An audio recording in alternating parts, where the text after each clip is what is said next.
नावाचं कारण आहे ध्यायतो विषयान पुंसा विषयस्तेषु उपजायते. आपल्या ध्यानाचा विषय सद्गुरू नाही, आपल्या ध्यानाचा विषय धर्म नाही, आपल्या ध्यानाचा विषय संस्कार नाही, आपल्या ध्यानाचा विषय आहे वासना. आणि ती वासना 3 प्रकारची आहे महाराज. पुत्रेशना, वित्तेशना आणि कामेशना. त्या 3 पैकी जीवन आपलं वेगळं आहे का काय? एक जण म्हणला महाराज मी आता धर्माची व्याख्या बदलली. म्हणजे काय केलास? त्यानं मला सांगितलं पत्नी मेरा गुरु, बाल बच्चे साधू संत, अब पूजा किसकी करू.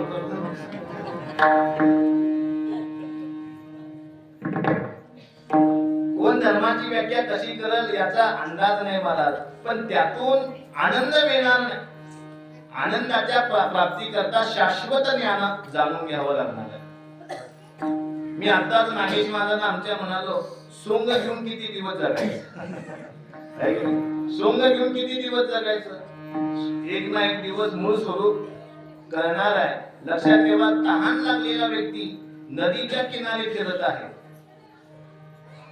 पाणी भेटना, आणि शेवटी एका सज्जनाला विचारलं तहान लागली पाणी कुठं भेटेल? ते ज्याला प्रश्न केला त्यानं उत्तर दिलं काकेत गसन गावाला बसा. काही लोक जवळ असतात पण ती दिसत नाही. ते दिसण्यासाठी ज्ञानांजन लावावं लागतं. लक्षात ठेवा, ज्ञानांजन लावावं लागतं. आणि दिसत का नाही? अज्ञानामुळं. मग ते म्हणत पाणी इथंच आहे. कुठे आहे म्हणले? शेवाळ बाजूला काढा म्हणले. नदीवर त्या पाण्यावर असलेलं शेवाळ बाजूला काढा. ते बाजूला केले की स्वच्छ आणि निर्मळ पाणी मिळणार आहे. तसं पुत्रेशना, कामेशना आणि वित्तेशना हे शेवाळ आपल्या मनावर आहे. ते काढण्यासाठी ज्याची प्राप्ती करावी तो गुरुप्रसाद. शिवहर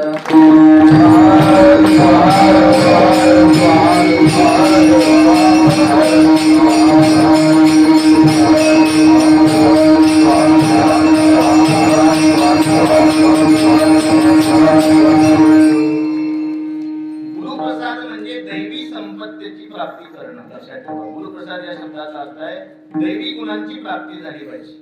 बघा, कश्यप नावाचे ऋषी होते. काय? कश्यप नावाचे ऋषी होते आणि त्यांना 2 बायका होत्या. काय म्हणते? लक्ष द्या. कश्यप नावाचे ऋषी होते आणि त्यांना 2 बायका होत्या. एकीचं नाव होतं आदिती आणि एकीचं नाव होतं दिती. आदिती पासून जे जन्माला आले त्यांना देव म्हणले. आदिती पासून जे जन्माला आले त्यांना देव म्हणावं, आणि जे दिती पासून जन्माला आले ते दैत्य झाले. आणि दैत्य या शब्दाचा अर्थ काय केला? सामान्य भाषेमध्ये राक्षस. आणि व्यवहारामध्ये राक्षस कुणाला म्हणतात? जिथं काम वाढलाय, क्रोध वाढलाय, लोभ वाढलाय, तो राक्षस आहे. पण गीतेमध्ये राक्षस कुणाला म्हणतात? जिथं तमगुण वाढलेला आहे. काय वाढलेला आहे? जिथं तमगुण वाढलेला आहे तो राक्षस आहे. आणि बघा, कलियुगामध्ये जे साक्षर आहेत तेच राक्षस आहेत. मी बोललेलं कळतंय का? हा, साक्षर शब्दाला उलट करा बरं. साक्षरा त्याला उलट करा. काय होतंय मामा? पेटी वाजत राक्षस होतंय की नाही? हा, आणि साक्षरा याचं उलट केले की राक्षसा होतंय. आणि म्हणून ती राक्षसी वृत्ती नष्ट व्हावी याकरता प्रसाद आहे. शिवहर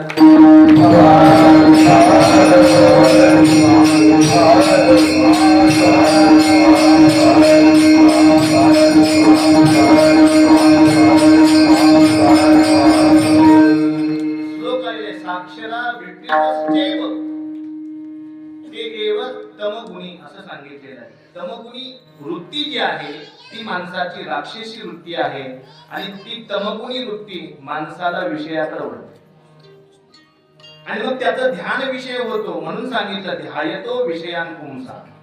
विषय